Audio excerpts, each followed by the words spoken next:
News చూస్తున్నాం. Delimitation పై Tamil Nadu CM Stalin కేంద్రానికి strong warning ఇచ్చారు. పార్లమెంట్ లో డీలిమిటేషన్ బిల్లు పాస్ చేస్తే ఉద్యమం చేపడతామన్నారు. గతంలో ఎన్నడూ చూడని ఉద్యమాన్ని చూపిస్తామని స్టాలిన్ హెచ్చరించారు. 1960 నాటి డీఎంకేను మళ్లీ పరిచయం చేస్తామని, తమిళనాడు ప్రజలతో కలిసి రోడ్డుపై బైఠాయిస్తానన్నారు సీఎం స్టాలిన్. ఇదే నా చివరి హెచ్చరిక అంటూ స్టాలిన్ కేంద్రాన్ని హెచ్చరించారు. இந்த தொடர்ல புல்டோஸ் பண்ண போறாங்க. முதல்ல இருந்தே இது பத்தி நம்ம தொடர்ந்து எச்சரிச்சோம். மக்களுக்கு விழிப்புணர்வை ஏற்படுத்தணும், கடுமையாக காட்டும். ஒவ்வொரு குடும்பமும் தெருவில் வந்து உட்காருவோம். தமிழ்நாடு முதலமைச்சராக இருக்கிற என்னுடைய தலைமையிலேயே மிகப்பெரிய போராட்டம் நடத்தும். நீங்க இதுவரை பார்க்காத தமிழ்நாட்டை பார்க்க வேண்டியிருக்கும். 50 60களில் பார்த்த பழைய திமுகவை இந்தியா திரும்பவும் பார்க்க வேண்டியிருக்கும். இவன் என்ன மிரட்டுகிறான்னு நினைக்காதீங்க. நான் உங்களை எச்சரிக்கிறேன். நீங்க அதை மிரட்டல் நினைச்சாலும் எங்களுக்கு கவலை இல்லை. ஆம், தமிழ்நாட்டிலிருந்து அனுப்பி வைக்கப்படும் எச்சரிக்கை இது. தேர்தல், ஆட்சி அதிகாரம் இதெல்லாம் எங்களுக்கு 2ஆம் பட்சம். மாண்புமிகு பிரதமர் மோடி அவர்களே, மீண்டும் சொல்றேன், இது தமிழ்நாட்டிலிருந்து உங்களை நோக்கி விடுக்கப்படக்கூடிய இறுதி எச்சரிக்கை. தமிழ்நாடு డీలిమిటేషన్ పై తమిళనాడు సీఎం స్టాలిన్ కేంద్రానికి స్ట్రాంగ్ వార్నింగ్ ఇచ్చారు. పార్లమెంట్ లో డీలిమిటేషన్ బిల్లు పాస్ చేస్తే ఉద్యమం చేపడతామన్నారు. గతంలో ఎన్నడూ చూడని ఉద్యమాన్ని చూపిస్తామని స్టాలిన్ హెచ్చరించారు. 1960 నాటి డీఎంకేను మళ్లీ పరిచయం చేస్తామని, తమిళనాడు ప్రజలతో కలిసి రోడ్డుపై బైఠాయిస్తానన్నారు సీఎం స్టాలిన్. ఇదే నా చివరి హెచ్చరిక అంటూ స్టాలిన్ కేంద్రాన్ని హెచ్చరించారు. దీనిపై మరింత సమాచారాన్ని మా ప్రతినిధి మురళి మనకు అందిస్తారు. మురళి, మొత్తంగా డీలిమిటేషన్ పై కేంద్రం దూకుడుగా ముందుకెళ్తుందని తమిళనాడు అపధర్మ సీఎం స్టాలిన్ తీవ్రంగా తప్పుపట్టారు. ఆ మేరకు ఒక సుమారు 5 నిమిషాల ఒక వీడియోను కొద్దిసేపు క్రితమే స్టాలిన్ విడుదల చేశారు. ఈ 5 నిమిషాల వీడియోలో కేంద్ర వైఖరిని తీవ్రంగా తప్పుపట్టారు. మనకు తెలుసు, ఎల్లుండి అంటే 16, 17, 18 3 రోజుల పాటు పార్లమెంట్ ప్రత్యేక సమావేశాలు జరగబోతున్నాయి. ఈ నేపథ్యంలో అంటే ఏదైతే డీలిమిటేషన్ పై రాజ్యాంగ సవరణకు ఆమోదం కల్పించేలా ఈ సమావేశాల్లో ప్రత్యేక నిర్ణయం తీసుకోబోతున్నారు.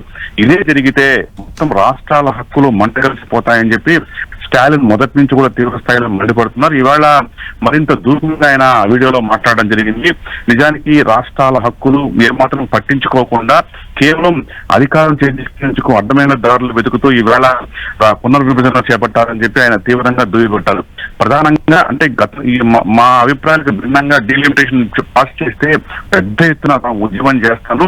తమిళనాడు గతంలో ఏదైతే 1960లో తమిళ భాషా ఉద్యమం ఏ స్థాయిలో డిఎంకే చేసిందో మరోసారి అదే డిఎంకేని తాను పరిచయం చేస్తాను, రోడ్డుపైకి వచ్చి బైఠాయిస్తాను, ప్రజలంతా కూడా పొడగట్టుకుని పెద్ద ఎత్తున తమిళనాడు అంతా కూడా ఆందోళన నిర్వహిస్తామంటూ తీవ్రంగా స్టాలిన్ ఆ వీడియోలో కేంద్రం హెచ్చరించడం జరిగింది. ప్రధానంగా ఇదివరకు కూడా దక్షిణాది రాష్ట్రాలకు ఎట్లాంటి అన్యాయం జరగదని ప్రధానమంత్రి స్పష్టమైన హామీ ఇవ్వాలని గతంలో అనేక మార్లు తాము డిమాండ్ చేసినప్పటికీ ఇప్పటి వరకు ప్రధాని దీనిపై తన వైఖరిని స్పష్టం చేయలేదని కూడా స్టాలిన్ చెప్పడం జరిగింది. కనీసం ఆయన వ్యక్తిగతంగా కలిసి ఒక వినతిపత్రం ఇచ్చేందుకు కూడా ఈ సమయం మాకు ఇవ్వట్లేదంటే అసలు మమ్మల్ని ఎంత హీనంగా చూస్తారా అంటూ కూడా స్టాలిన్ తీవ్రంగా దుయ్యబట్టారు. అంతేకాకుండా నిజానికి ఇవాళ జనాభా ప్రాతిపదికన డీలిమిటేషన్ చేస్తే తమకు తమిళనాడు రాష్ట్రాలకు తీవ్ర అన్యాయం జరుగుతుంది. నిజానికి జనాభా నియంత్రణ పాటించాలా, కుటుంబ నియంత్రణ పాటించాలంటూ గతంలో ఇదే కేంద్రం అనేక పథకాలు తీసుకొచ్చింది. వాటన్నిటిని కూడా కేంద్ర పథకాలు కాబట్టి వాటిని తాము అద్భుతంగా రాష్ట్రాల్లో అవలంబించాం. కానీ ఇవాళ అట్లాంటి ఒక చర్య తీసుకోవడం వల్ల ఇవాళ మాకు ఇంత పెద్ద శిక్ష వేస్తారా అంటూ కూడా సీఎం స్టాలిన్ చెప్పడం జరిగింది. కాబట్టి అందరి అభిప్రాయాలు అంటే అన్ని రాష్ట్రాల ముఖ్యమంత్రులు, అట్లాగే ఎంపీలు, ప్రజాప్రతినిధులు, వివిధ ప్రధాన రాజకీయ పక్షాల అభిప్రాయం తీసుకుని డీలిమిటేషన్ పై ముందుకు వెళ్లాలని చెప్పి ఆయన మరోసారి కేంద్రాన్ని గట్టిగా వార్నింగ్ ఇచ్చారు. அரசியல் சட்ட திருத்தத்தை இந்த தொடர்ல புல்டோஸ் பண்ண போறாங்க. முதல்ல இருந்தே இது பத்தி நம்ம தொடர்ந்து எச்சரிச்சோம். மக்களுக்கு விழிப்புணர்வை ஏற்படுத்தணும், கடுமையாக காட்டும். ஒவ்வொரு குடும்பமும் தெருவில் வந்து உட்காருவோம். தமிழ்நாடு முதலமைச்சராக இருக்கிற என்னுடைய தலைமையிலேயே மிகப்பெரிய போராட்டம் நடத்தும். நீங்க இதுவரை பார்க்காத தமிழ்நாட்டை பார்க்க வேண்டியிருக்கும். 50 60களில் பார்த்த பழைய திமுகவை இந்தியா திரும்பவும் பார்க்க வேண்டியிருக்கும். இவன் என்ன மிரட்டுகிறான்னு நினைக்காதீங்க. நான் உங்களை எச்சரிக்கிறேன். நீங்க அதை மிரட்டல் நினைச்சாலும் எங்களுக்கு கவலை இல்லை. ஆம், தமிழ்நாட்டிலிருந்து அனுப்பி வைக்கப்படும் எச்சரிக்கை இது.